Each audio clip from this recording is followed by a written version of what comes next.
Welcome to Jets Rewind. This is Marty Shupak. I'm joined by Ray Clifford. We are both in Marysville, Ohio, at two separate locations. I'm on the tail end of a wonderful few days I spent with Ray. We went to the Pro Football Hall of Fame, had a great time there. I recommend you all go to see it, especially if you're a Joe Namath fan.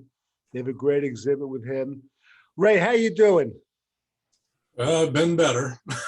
Yeah. That wasn't what I hoped for when we got up early to watch that.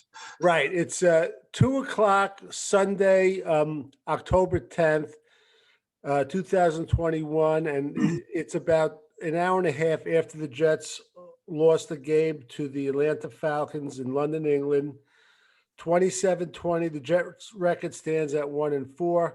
I'm just going to give a minute, some opening remarks, and then I'm going to have Ray give his remarks, and then we're going to go in depth on a couple of items. I just thought for the Jets to go over to London and to put on the field what we saw is a little bit of an embarrassment, especially the first half. And it's become typical Jets that in the first half, they're like just spinning their wheels either on offense or on the big third down plays. And we're going to discuss our offensive coordinator, but it was just putrid. It wasn't helped on the first drive by Atlanta on a third down play, which is one of the worst calls I ever saw. They called roughing the passer on, I guess it was Quincy Williams, where he could not stop his momentum. And he just hit Matt Ryan as he let go of the ball. And the Jets, for all intents and purposes, the game was over in the first half. They were lucky enough. Their two biggest plays were the opening kickoff in the second half by Coleman, and also there was a pass interference call on the coverage of Elijah Moore, who I thought was open numerous times, and Zach Wilson didn't see him. One time he was going the opposite way, which is understandable. But all we heard in preseason about Elijah Moore was he was the best athlete they ever saw in a football training camp. And I heard that from multiple Jet beat writers. And we're in the fourth game. I know he missed a game, but we're still waiting for him to do something. So it was such a disappointment. And that's after coming off a victory against the Titans that they won in overtime. I really thought, Ray, that the Jets were in such a position to win this game. Everything was going their way with the wide receivers out for Atlanta, starting wide receivers. They had no answer for Kyle Pitts, the gifted rookie tight end. All in all, I just want to say it was one of the most disappointing Jet games I've been associated with, and I've been associated with lots of them. So, Ray, I'll turn it over to you, and then we'll try to get into the nitty-gritty. Well, first, yeah. Well, the first thing that worried me was, and as long as I can remember, the second everybody starts jumping on the Jets bandwagon, the wheels fall off the bandwagon. And we watched the pregame on the NFL Network, and everyone picked the Jets. And I said to you, that makes me nervous because that has never been a good sign. And I can't help but wonder if the first half would have played out a lot differently or about the same, other than they wouldn't have driven down and gotten the initial score. That basically they called Quincy Williams a penalty for he hit Matt Ryan too hard. I mean, we're playing football here. That was a textbook perfect tackle on that sack. He didn't hit him with his helmet. His head was off to the side. He wrapped him up. He brought him to the ground. He hit him hard. Yeah. He didn't hit him. What I don't even know what too hard is, since it's, again, we talked in the other podcast about judgment calls. There is a judgment call. I don't think that fell into roughing the passer in any way, not even close. So it got us off on a bad start, but Ray, just one correction. It wasn't a sack. He got rid of the ball. Oh, that's true. You did. So That's but true. go ahead. Yeah, But you're right. It wouldn't have been a set. but still, it was It caused a it, bad throw, but it it wasn't. wasn't even close though in No, my mind. But go ahead. no, it wasn't. And that would have been it, and they would have punted. That was third down too. Right. So it would have ended that initial drive. So they wouldn't have scored regardless. After that, it just seemed like Atlanta got rolling and we didn't have an answer on defense. And as usual, our offense started out with a big old sputter for the whole better part of the whole first half, most of it. And that's where Lefleur and Zach come into the equation. I put it more on Lefleur. I think he's to me, as far as offensive coordinators go, again, especially going against defenses, he looks like a freshman going up against seniors. He looks overmatched right now. He doesn't have, to me, and we can get into it in more detail later, but he's got to think more in terms of getting a flow and something going and work off of that. I mean, it just seems like it's a bunch of jumps and starts and you gotta, doesn't seem to be a flow to the offense. So the first half was brutal to watch. But they at least they showed up in the second half, especially on defense, and they made some plays and they made the game interesting. And really, 4th and 13, and we get off the field and we have a chance to go down and take the game. And instead, they give up a 14-yard pass to the number 3 or 4 or 5 receiver on the team. And that was really the beginning of the end right there. Ray, I want to just talk about 3 things. And we're not going to get into a lot of detail like we always do, but it was so bothersome. The first thing is, and you alluded to it, the defense, when it was 3rd down and I think that one time it was 4th down and they got the 1st down. And I couldn't believe it in the 3rd quarter when they said that Atlanta was like 8 for 13 on 3rd downs. I really thought it was like 12 for 13.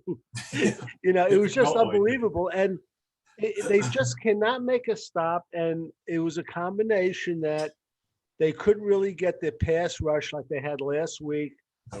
There was one full rush by, I think, Rankings on one play, and Queen and Williams had another nice rush. Bryce Huff made a play downfield, but he really wasn't in the backfield at all, maybe once. And the fact that we couldn't make a stop on a 3rd down play, and like you said, Ray, the biggest play of the game was a 3rd and 13. Bryce Hall, who was having a pretty good game, he didn't come through. He really didn't. And too much cushion on a number 3 receiver. Too much cushion. Again, the starting receivers were out. I've been touting him, and I even said in the last show, everyone's saying we're looking for a number 1 DB, and I thought, well, he might be a number 1 DB, but I don't think he's quite there yet. I just want to point out one player. We'll go over a couple players, but except for making one play since he's been with the team, this Shaq Lawson, this guy's a waste. I don't see, he's number 50, I believe. Right. I don't see him anywhere. This guy is such a waste of a player. I mean, I don't know what they could do if they could. Who's the tall guy you mentioned that they picked up? I was just going to say, I think we might be seeing more of Tim Ward. He made a couple plays right in a row. Put Tim Ward in. I didn't realize he was that tall, but boy, Yeah. he's a big boy. I would get him in there a little more. Yeah. I mean, what's your take on this Shaq Lawson before we get into individual play? It's hard to say he's been bad. I don't hear his name being called at all. So I don't know if he's, I don't know that he's missing any tackles, but he's not like what I think Carl Lawson would have been. Let's put it that way. I don't think he's not creating any havoc in the backfield for the quarterback or getting back there and, busting up plays in the backfield with a running play or anything. So he doesn't seem to be doing a whole lot of anything at this point. I'm not going to say he's horrible either, because I don't know that he's getting beaten either. He's just not making any any plays to stand out. So I was a little disappointed that I felt like we were cushioning a lot of the guys. I mean, I thought Matt Ryan got well protected, and he was throwing to guys who seemed to be wide open, and then he made some really nice passes, and they made some really nice catches a couple times too. So it wasn't all just the defense, but boy, if he's got time back there, I had said in the pregame that Matt Ryan's far better than Ryan Tannehill, and He is. I think you would have seen the difference if it was Tannehill trying to make those throws opposed to Ryan.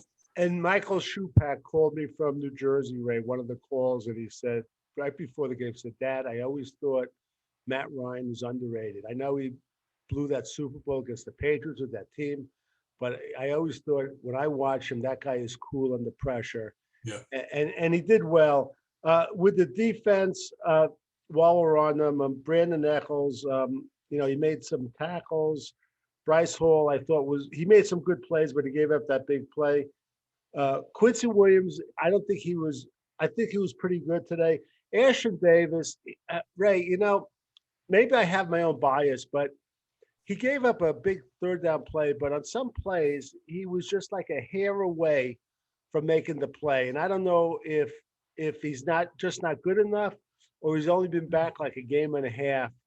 I'm sorry. It's hard to say. It's hard to say, but yeah, it could just be, time, and as he gets more comfortable being back there, he might be reacting a little quicker.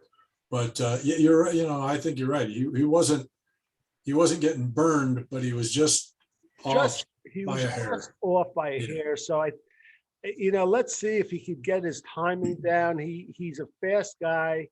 Again, he's been out.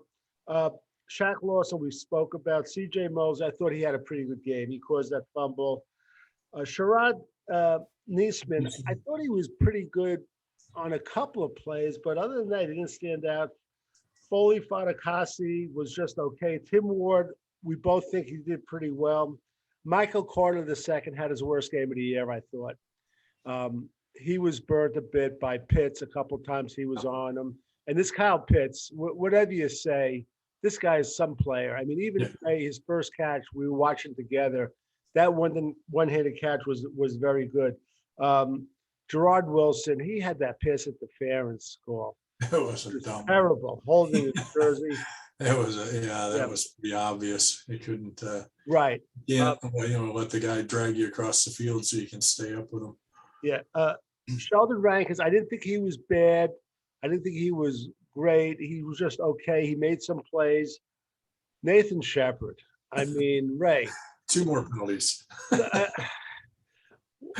What's the point of playing this guy? I mean, he's killing us. The guy's a disease. That 5 penalties in 2 games.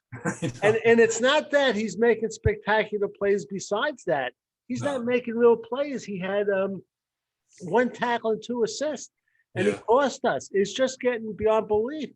Who's the rookie we got, the 6th-round pick? Marshall?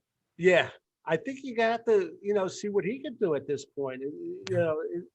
Shepard's terrible. Look, John Franklin Myers signed a big contract, but he was invisible. He made like 1 or 2 plays. Their line was good, though. I'm not gonna say that he would have done anything regardless. I think they packed it in. They weren't given the gaps like Tennessee was, and I mean, there really nobody was getting much pressure on them. Like we said, there was the penalty on Quincy Williams. Quinnen got one, and he got a holding call on it, but he was taken him down. And then I can't remember what's his name on the other one. Was it Huff on the other pressure? And other than that, we might have gotten close a couple of times, but nothing really. It just shows you. Last week we had 7 sacks. This week we had 0 sacks. Yeah, which is incredible. So that was it. I mean, the defense, which we've been touting that they were better than we thought, they could not make a stop. And again, besides Pitts, it wasn't their frontline receivers. So hopefully this will change after the bye. But this season could really tumble down very fast. Right now, we're 1-4 in Next up is the Patriots. And that brings me to Zach Wilson, our touted quarterback that Ralph Schrager loves. You notice I'm not including myself with it. After last week, he made plays. He's off the bandwagon. I'm off the bandwagon. He made plays last week going off script. But this week, he was so bad. It was beyond awful, really. I mean, forget any statistics that you may see. He put together some plays in the fourth quarter where they gave it to him going under, but he was missing some short passes. He missed, and I think it was Crowder on a quick out or a wide receiver screen, and you were going crazy, Ray. You were going to say, I don't believe it. Look at all the room that guy would have, too. And there was another play where scored a touchdown on that drive, and we ended up settling for a field goal. That was in the first half. There was another play where he had a chance to run 3 yards for a first down. He ended up throwing it. But some of his throwing it out of bounds, by the way. Yeah. He overthrew him out of bounds. It was like, right then a first down was important. He was very inconsistent. For a while, it scared me because that pick was a bad pick. That was a bad decision to even throw that ball and just hang it up there. But he's not accurate. He's not accurate right now.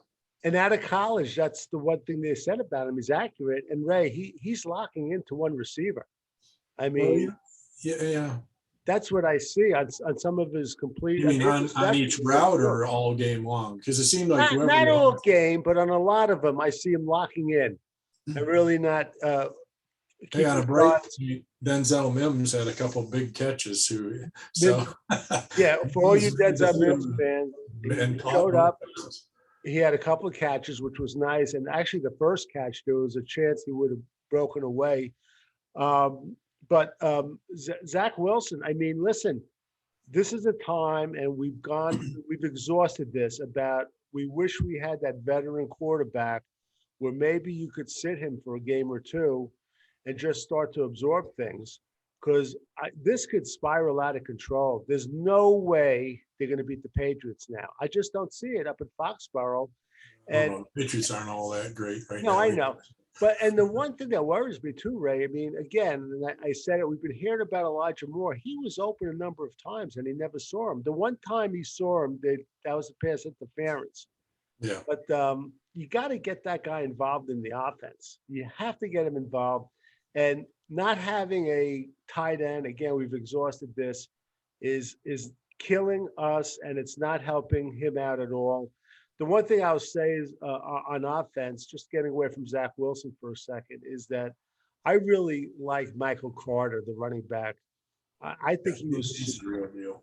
Yeah, he's the real deal. He was so close to just breaking one. I know he did an illegal shift, or he lined up wrong on one play, which was wrong. The guy's a rookie, but I have high hopes for him.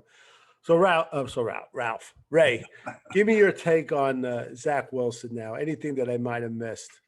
Well, the one thing that is continuing was what we talked about before, was his short passes are not there. He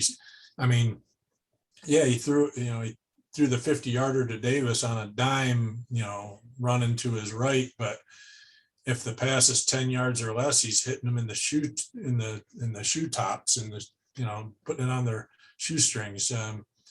And the guy's wide open. That throw to Crowder killed that drive. We probably could have and should have come away with a touchdown. If he didn't score on that throw, we'd have probably been knocking on the door of the end zone had he just gotten that ball to Crowder, and he short hopped him. But he's been doing it all year. Although, I want to say it's correctable. Well, it is, but maybe tell him. And I think I said this during the game. I don't care. I'd rather see the guy drop it because you threw it too hard than watch you short hop one. Drill it to him and hit him right in the numbers. I don't care how hard you throw it, but make sure you get it to him. They'll adjust and make catches no matter how hard you throw it. Obviously, if you're 5 feet away, you didn't know, but that throw, he could have thrown it harder, put it on the numbers and let the guy catch it and go. This, he's killed several drives just by not hitting simple passes. The other thing I noticed is even on the crossing patterns a lot, if you notice, it's behind the guy. We I spoke don't know about that. why Yeah, that is. I don't know what, and we're talking about even the completions. Yes. He's behind the, and I can't understand why he can't lead these players. I don't get I it. don't know what's going on. He's got a strong enough arm. I don't know if it's just he's not feeling that confidence, so he's maybe aiming it a little, trying too hard to be perfect. You just got to let it rip and let the ball. He's accurate here. You could tell from the tape he's accurate. I think it's in his head a little bit now, and I think he's just got to let it rip. As far as vet, I agree, but I don't think I'd sit him. I think he needs a vet just to be there in the film room, to be there in practice, and to be there on the sideline when he comes off. And I don't know if it was just rumor or what, if they're really talking to him, but I saw something about the Jets and McCown talking, and I was like, boy, would I be happy if they did that. I Right. don't know it's starting, but boy, would that be a good guy to be sitting there on the sideline to talk to him when he comes off the field, because I think he really needs somebody. Matt Cavanaugh to me is doing nothing. I don't know what he's doing, because I don't see any difference from one week to the next. Right. And what Ray is referring to is a tweet that I got on Twitter that the Jets are one of a couple of teams or a few teams that are monitoring the Josh McCown situation. I don't know what that means, if he's thinking of getting involved in the team with coaching, as a quarterback's coach, as an assistant offensive someone, consultant. But he's a guy that both Ray and I think even Ralph would like to, if he could, come back to New York. And he did a pretty good job when he was there as friends and a mentor to Sam Darnold. I'm not saying he did a great job, but I think he's the type of guy I'd like to have. All right, now Ray, we're going to get to your favorite topic, which I left for last. And leading into this, I just want to mention the Jets have played 5 games. In all 5 games, they have 0 first half touchdowns. I mean, yeah, you keep looking up, Ray. Didn't we score a touchdown last week at the end of the half? Did we? I thought we got one in the second quarter. We have 0 in the first quarter. I thought we had one at the end of the half. Well, let's say the first quarter then. We have 0. Yeah. Okay. And this is supposed to be after you have a week of practice where, again, and I've said this before, these guys work 20 hours a day, and they usually script the first 10 to 20 plays. But to me, the biggest disappointment this year is not Zach Wilson. It's not Robert Saleh. It's Mike Lefleur. I said it last week. I just think that this guy, I'm sure he's a nice kid. He's young. He has put in a lot of time in the NFL. I think, Ray, this guy might be over his head. To me, some of the plays we're calling, it looks like the opposition has our playbook right on their sideline. Like they know exactly what's coming up, and it's just frustrating. Like you said, we can't get any sort of drive or any sort of flow. And it's very frustrating. And I'll be honest with you, the offensive line today did not do a bad job till the very end when they gave up a couple of sacks. Yeah. They opened up some holes. We didn't have a tremendous running game, but they, for all intents and purposes, they gave Zach Wilson enough time.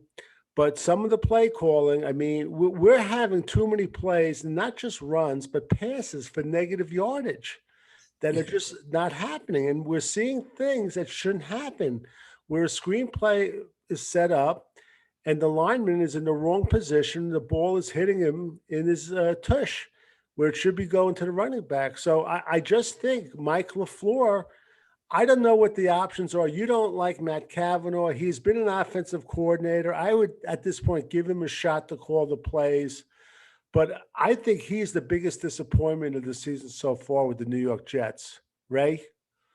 Well, he's going to catch a lot of heat. I'm sure he has been, because I think a lot of people are not happy with the play calling by LaFleur. And Zach is part of the problem, but the play calls are a lot of it. To me personally, I just think he's in this mindset of everything. Push it down the field. Push it down. No, don't push it down the field.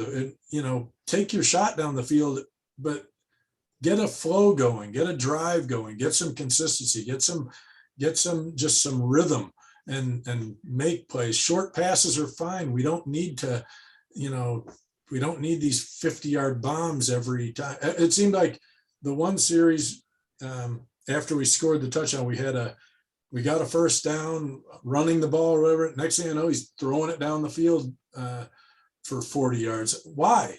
Why do we have to do that? Look at what Atlanta did. They didn't, I don't know if they threw more than one really deep, and I mean deep pass, not just, like more than 20 yards in the air. I think they might have thrown one or I think there was one. It might have been to not Kyle Pitts, that other receiver. But other than that, Yeah. It was always controlled things along, in the middle, off to the side. And as far as, the screen pass, maybe that's on the running back. Who knows? Maybe he shouldn't have run in front of Moses. I don't know which happened, but it was like, how frustrating was that? Because that looked like that play was set up too. But the other thing, he threw 2 times, he threw out wide to the receiver. And that ball took so long to get there that both guys got clobbered as soon as they caught it. Right. And I was like, and then Atlanta threw one. I mean, he had that ball out and zipped over the guy, and he had time to make a move on the Jets. It didn't turn into a big play for them, but I was like, at least he had time to catch the ball and, see what he had to do. But both times they tried that with it was just a long, I was like, that ball's never going to get there. And then when it did, it was about the time he got his hands on it, they were getting tackled. So I don't like the play calls. I don't think he's got it where he's got a rhythm going of just, mix it up and just keep the clock, not the clock, but keep the yardsticks moving and just work your way down the field, which only helps our defense and it helps us wear out their defense, and other things will work later. Take your shot down the field after you've been doing a bunch of short stuff. And then all of a sudden when they're crowding the line or whatever, then you hit it deep. I don't know. It just seems like everything is, let's go for the big play. Let's go for the big play. He just does it too much for me. Well, Ray, it's the old saying, develop a running game and then do a play action to the short or middle of the field, which would work too. We're just not there yet. And just going over a couple of players, I thought Corey Davis was pretty good. I thought one play at the end where he called an 8-yard pass, he went out of bounds and stopped the clock. I thought it was too lazy. He should have reached up forward, tried to the 6, get the first down. Keelan Cole, man, this guy, when they throw him the ball, he looks pretty good. He's been making some plays here the last couple of weeks. 2 receptions. Denzel Mims had 2 receptions in the fourth quarter. Another pass that was thrown to him was just not even close. It was out of bounds over his head. Oh, way over his head. Yeah, Jamison Crowder was targeted 6 times, had 4 catches. He had 1 drop, I believe. He did have 1 drop. Yeah. But I was more upset by the short hop. Yeah. Ty Johnson had 2 receptions, 22. I think that could have been garbage time. And Michael Carter had three receptions for 20. And rushing, he had 10 rushes for 38 yards. But it's a little deceptive because if you watched him, 2 plays especially, he was like a hand away from like breaking it for some good yardage. So keep an eye on this guy. So listen, it was I don't even say a heartbreaking loss. It was kind of a torturous loss. It was like the Chinese drop torture. It was just once they came back and made it, and they did, but they couldn't make that just went right back to 4th and 13 stop. They just can't make that big stop. And this has been going on forever and ever and ever. Give Matt Ryan credit. I mean, whatever you say, he wasn't under pressure, whatever, but he made plays. And like you said, Ray, the guy seemed like open by yards. It was just, it was just unbelievable. So that's pressure too. You haven't got to get rid of the ball as fast. So, you can't stay with receivers forever. So I get that. I want to, we had 2 tip passes at the line of scrimmage, which was good. And we got to build on this with this defensive line. I mean, last week, even though we won the game, it was screen passes that killed us. Yeah. But there was there was that play I think I told you where Ryan threw the ball into the right flat, and man, I'll tell you, Quincy Williams wasn't in the play, but a fast guy like that, if he was coming up and had his head up, Yeah. he would have had a pick six. We Yeah. just don't get turnovers. I think we had one or two fumbles today, at least one. I think two maybe. Did we get both the fumbles? Yeah. I think we got two did. fumbles But we probably. haven't had any interceptions. We just don't No, intercept. we can't pick off a ball to save our life, Yeah, even when it's right there for us to take. you're absolutely right. I mean, I don't know. I'm gonna have to go back and look, but have we not done a 3-and-out on offense in every game on our first drive? Or have we actually gotten a first down on our? We might have done it. I can't I mean, remember. you can have fun looking. I didn't even want to know, to be honest with you. My guess is it won't be hard to figure out. But I Keep- can't remember getting a first down in the first quarter very often. Well, I'll say this. You said there'll be a little bit of pressure on Mike Lefleur. I saw a tweet by our friend Rich Cimini after the game, and he made reference to him that the way the Jets have started out is just embarrassing. Okay, so keep an eye on Rich Cimini. I'm sure he'll have some statistics through the week. Rich is very good like that. Any last thoughts, Ray? Was he talking about starting out games or starting out the year? Was he Starting talking- out games on Yeah, offense. yeah. Terrible. Just horrible. It was just horrific what's going on. It really is. It's just it's a combination of boring and embarrassing. Really. I mean, when we start out, we just look like we're overmatched no matter who we're playing. And even the game against the Titans, we looked overmatched in the first quarter and a half on offense. It's just brutal. I mean, Robert Saleh's got to do something. He's a head coach. Yeah. And, he's in a tight spot. And I'll tell you why. He was the best man at Matt LaFleur's wedding, or it could have been the other way around. So obviously, and we know that he hired his brother Mike LaFleur because he knew the family, he knows him, he's very close to them, but that puts him in a tough spot where, another coach might have made changes when they really had to be made. And I don't want to say he's going to be here a couple of years, 2 or 3 years, but he's going to learn one day that sometimes you got to do certain things to save your job and what's good for the team and the organization. Really, you have to do that. Oh, I'm laughing because he's going to be here for a long time, 2 or 3 Well, years. 2 or 3 at least. We know. I mean, Yeah, the future is bright. that's it. Ray, don't buy any Zach Wilson jerseys. Okay. Yeah. Remember Matt Corral. That's I the can guy. put it with my Brett Favre and my Mark Sanchez and my and all my other. It's funny. We were at the Hall of Fame and I was talking to this guy. I went up to him. He was getting looking at the Baltimore Ravens jerseys. And I just start talking. I say, "Oh, you're a Raven?" He goes, "No, my girlfriend is. I'm a Steeler fan." I go, "Wow, that must make for some good games." And he said, I was wearing my jet hat. He said, "You're a jet hat?" I go, "Yeah." He said, "There's a rack over there. They have stuff on sale for like $15 jerseys." And I said, "What is it, Brett Favre jerseys?" He goes, "Yeah, I think it is." So I said, "That's okay. I don't need them." Ray, any last thoughts on the game? Or we'll move on. Disappointed. Glad they made it a game at the end, at least, because I really thought there was a chance it was going to end up like 50-10. And they actually, you make the stop on that 4th and 13, and we actually have a shot to somehow win that game. But we didn't. But at least it turned into less than a debacle than I thought it was going to be at halftime.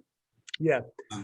But we got 2 weeks. So I think if they're going to show any change and improvement, that's when you work on it. And let's see if we can sneak a win against the Patriots. The Patriots aren't playing the greatest either. So it's not like they're like the Patriots of old where, you just assume you're going to go in and get steamrolled.